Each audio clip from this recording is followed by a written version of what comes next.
লক্ষ্মীপুর সদর থেকে যুক্ত হচ্ছেন আছার লিমন, যুক্ত হচ্ছে তার সঙ্গে। লিমন, ভোটের প্রস্তুতি নিয়ে আইন শৃঙ্খলা বাহিনীর প্রস্তুতি ইতিমধ্যে কেমন দেখতে পাচ্ছেন?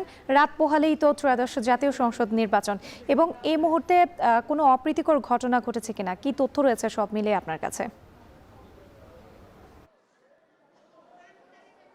রাত্রি এই লক্ষ্মীপুর, নোয়াখালীর বেগমগঞ্জ এই এলাকাগুলোর উপর তো আমরা গেল রাত থেকেই নজর রাখছি। অপ্রীতিকর বড় কোনো ঘটনা আমরা ঘটতে দেখিনি এখন পর্যন্ত, তবে অভিযোগ পাল্টা অভিযোগ এই ধরনের আছে। প্রার্থীরা একবার সংবাদ সম্মেলন করছেন, পাল্টা আবার অপর প্রার্থী, প্রতিদ্বন্দ্বী প্রার্থী সংবাদ সম্মেলন করছেন, কিন্তু সংঘাত সহিংসতা এই ধরনের ব্যাপারগুলো এখনও এখানে ঘটেনি, তবে উত্তেজনা আছে। যেটি বলতে পারি, কিছুক্ষণ আগে এখানে এই জেলার রিটার্নিং কর্মকর্তা এবং জেলা প্রশাসক মেহেদী হাসান উনি ব্রিফ করলেন, এবং ওনার সঙ্গে এই জেলার যিনি সেনাবাহিনী কমান্ডার উনি ছিলেন, পুলিশের যিনি সুপার উনিও এখানে ছিলেন। তারা মূলত এখন শেষ মুহূর্তে বিশেষ মহড়া পরিচালনা করছেন। ডিসি অফিস থেকে শুরু হয়েছে মহড়াটি। তারা একটা ভোট কেন্দ্রে যদি কোনো সমস্যা তৈরি হয়, কোনো অপ্রীতিকর পরিস্থিতি যদি তৈরি হয়, তখন সেখানে পৌঁছতে তাদের আসলে কত সময় লাগে সেটি মহড়া আকারে আমার সংবাদকর্মীদের দেখালেন। তারা নিজেরাও সেটি ঝালিয়ে নিচ্ছেন। কিছুক্ষণ আগে এই রিটার্নিং কর্মকর্তা সংবাদ সম্মেলনে যেটি জানিয়েছেন যে এই লক্ষ্মীপুরের এই 496টি ভোট কেন্দ্রে ভোট অনুষ্ঠানের জন্য সব মিলিয়ে সরকারি প্রায় 20,000 নির্বাচন কর্মকর্তা সদস্য কিংবা আইন শৃঙ্খলা রক্ষা বাহিনীর কর্মকর্তা বা সদস্যরা দায়িত্ব পালন করবেন। এর মধ্যে 10,000-ই আছে হলো আইন শৃঙ্খলা রক্ষা বাহিনী।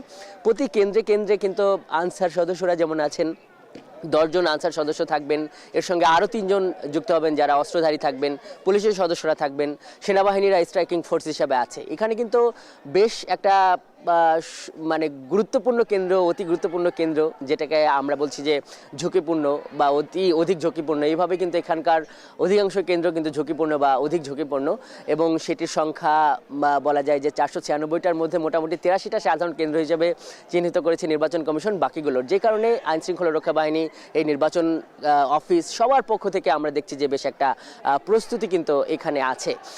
যেটি আমরা দেখছি এখন ঠিক এই মুহূর্তে নির্বাচনের রাতে পৌঁছতে তো আর হয়তো কয়েক মিনিট, এরপরে কিন্তু সেই নির্বাচনী রাত। মানুষের মধ্যে একটা আমেজ আছে, তারা এটাকে ঈদের রাতের মতো দেখছে। এখনও বিভিন্ন জায়গা থেকে লক্ষ্মীপুরে ভোট দিতে যারা একটু লক্ষ্মীপুরের বাইরে ছিল, আত্মীয় স্বজনের বাড়িতে ছিল কিংবা কর্মস্থলে ছিল, তারাই লক্ষ্মীপুরে পৌঁছেছে। এবং সব মিলিয়ে আমরা যেটি দেখছি যে এই কিছুক্ষণ আগে যে রিটার্নিং কর্মকর্তা শহরের সর্বোচ্চ পর্যায়ের যে কর্মকর্তাদের নিয়ে ব্রিফ করলেন, তারাও বলছেন যে একটা ভালো ইলেকশন হবে।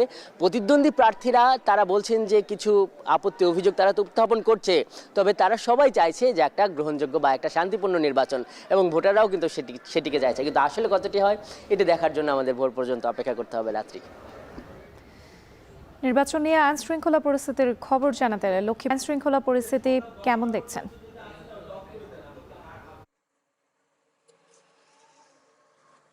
রাত্রি ঠিক দেখছেন যে এখন যে এটি কিন্তু একেবারে ব্যস্ততম এলাকা, তীরমোহনী এলাকা এটি।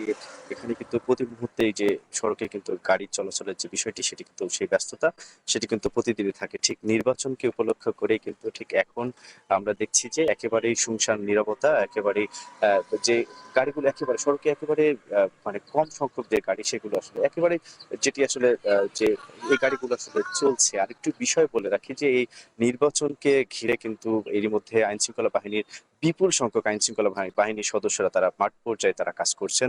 প্রতিটি থানা এলাকায়, প্রতিটি যে কুষ্টিয়া 4টি যে সংসদীয় আসনের যে থানা এলাকায়, সেখানে কিন্তু যে মোবাইলের টিম, যে মোবাইল টিম, সেটি কিন্তু আসলে 12 থেকে 14টি করে কিন্তু আসলে এরকম আসলে গঠন করা হয়েছে। এছাড়া যে স্ট্রাইকিং যে ফোর্স, সেটি কিন্তু আসলে 2টি করে আসলে স্ট্রাইকিং ফোর্স কিন্তু সেটি কিন্তু আসলে সেটিও কিন্তু গঠন করা হয়েছে। এছাড়াও যে অন্যান্য যে যে বিভিন্ন যে এলাকা, যে বিশেষ করে কুষ্টিয়া, এই যে কুষ্টিয়ার কিন্তু দৌলতপুর যে সীমান্তবর্তী এলাকা, সেখানে কিন্তু বিজিবির যে টহল সেটি কিন্তু আসলে বাড়ানো হয়েছে।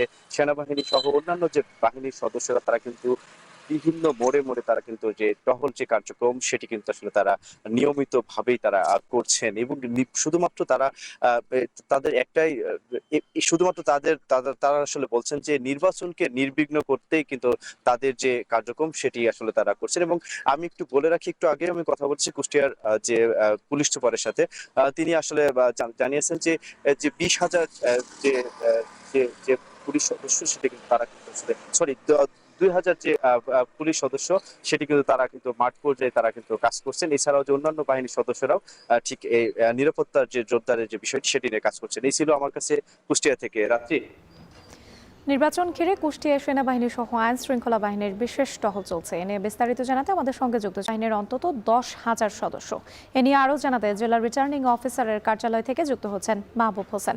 মাহবুব, নির্বাচনকে ঘিরে আইন শৃঙ্খলা পরিস্থিতি কেমন দেখতে পাচ্ছেন? রাত্রি আপনি যেমনটি বলছিলেন যে নাটোরে মোট 4টি আসন রয়েছে। এই 4টি আসনে প্রায় 566টি ভোট কেন্দ্র রয়েছে। তো কিছুক্ষণ আগে নির্বাচনের যে সবশেষ অবস্থা এবং পরিস্থিতি নিয়ে সেটি জেলা রিটার্নিং কর্মকর্তা আসমা শাহিন তিনি সাংবাদিকদের ব্রিফ করেছেন এবং সেখানে বাংলাদেশ সেনাবাহিনী, বিজিবি, পুলিশ সহ অন্যান্য কর্মকর্তারা উপস্থিত ছিলেন।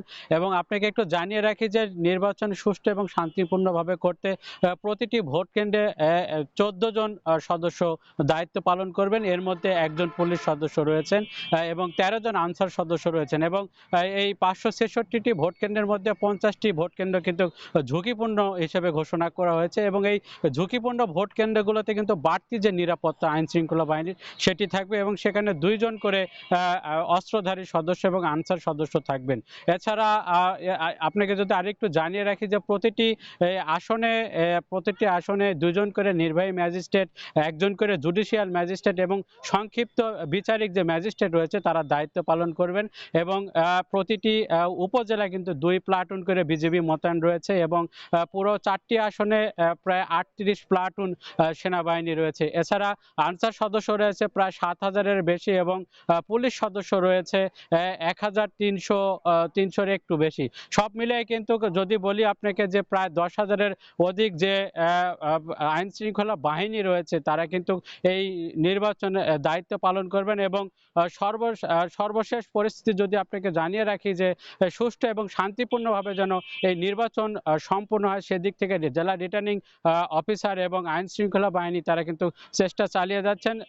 আমরা সাংবাদিক যারা ছিলাম তারা কিন্তু প্রশ্ন করেছিলাম যে অনেক ভয়ভীতির যেটি প্রশ্ন আসছে সেখানে কিন্তু জানানো হয়েছে যে কোনো ভয়ভীতি নেই।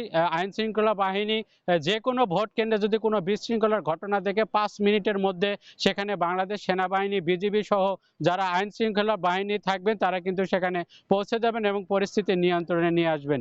সার্বিক বিষয়ে যদি বলি সকল প্রস্তুতি সম্পূর্ণ এবং আইন শৃঙ্খলার বাহিনী সকল প্রস্তুতি সম্পূর্ণ রয়েছে এবং টহল যারা 17টি মোবাইল টিম কিন্তু এই মুহূর্তে কাজ করছে। তো রাত্রি এই ছিল আইন শৃঙ্খলা পরিস্থিতি নিয়ে নাটোর থেকে সবশেষ। নির্বাচনের প্রস্তুতির খবর